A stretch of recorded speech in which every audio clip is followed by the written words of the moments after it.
அதிமுகவில் இருக்கும் பாதி பேர் தமிழக வெற்றிக் கழகத்தில் இணைய இருப்பதாக கூறியுள்ள தாவேகா கொள்கை பரப்பு செயலாளர் நாஞ்சில் சம்பத் 2026 திமுக மீண்டும் ஆட்சிக்கு வரும் என மு.க.ஸ்டாலின் கருத்திற்கு ஆழ்ந்த அனுதாபங்கள் என தெரிவித்துள்ளார். அதிமுக அதல பாதாளம் நோக்கி போய்க் கொண்டிருக்கிற கட்சி.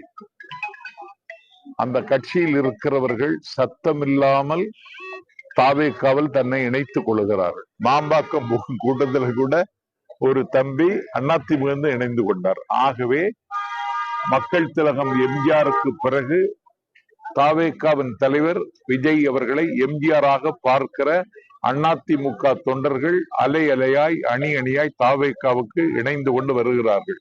ஆகவே அதிமுகவை காயப்படுத்துவதற்கு நாங்கள் விரும்புவோம்.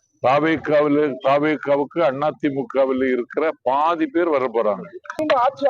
தமிழக முதல்வர் உட்பட எல்லாரும் அறியாமையின் அந்தகாரத்தில் இருக்கிறார்கள். அவர்களுக்கு என்னுடைய அனுதாபங்கள்.